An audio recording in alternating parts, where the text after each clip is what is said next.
E no meio desse cenário inteiro, a gente tem toda a questão de quem está exposto à vulnerabilidade, de quem está na rua. Você tem uma cidade de São Paulo com pelo menos 30 mil pessoas. 30 mil pessoas, maior que alguns números cidade. falam em 50 mil, né? Ou seja, eu estou usando uma estimativa de um número anterior. Olha aqui, 50 mil, Pedro trazendo para a gente. Muito maior que muita cidade no Brasil. E com a chegada dessa onda de frio, a Prefeitura fez e permanece fazendo uma busca ativa dessas pessoas que estão pelas ruas. E o desafio, muitas vezes, Pedro, é convencê-los. Né? Porque eles têm alguns pertences que não podem levar. Você tem animais que muitas vezes não podem ir. Então, eles escolhem, não, eu prefiro ficar aqui. Se o pouco que eu tenho eu não posso levar, então eu prefiro ficar aqui na rua. Pois é, Elisa, como é que funciona essa busca ativa? Agentes da prefeitura saem às ruas e vão até os locais onde há maior concentração de pessoas em situação de vulnerabilidade.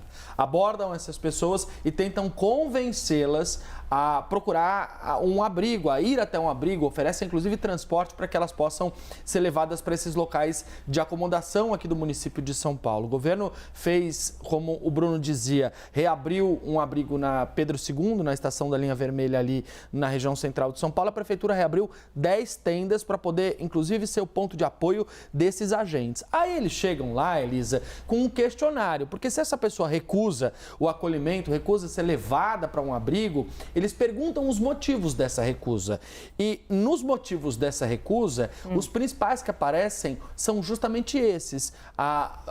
O descontentamento, a não concordância com as regras dos abrigos. Isso inclui, por exemplo, o veto à entrada de animais em alguns locais, os homens e mulheres separados em alguns locais, as famílias não conseguem ficar juntas. Em alguns locais também não é possível levar as carroças, que muitos desses moradores em situação de rua acabam usando para trabalhar no dia a dia, para coletar materiais reciclados, por exemplo, e depois vender. As regras de horário, que também são rígidas, exigentes, o portão fecha, ninguém sai, ninguém entra, então você tem uma delimitação para a entrada dessas pessoas.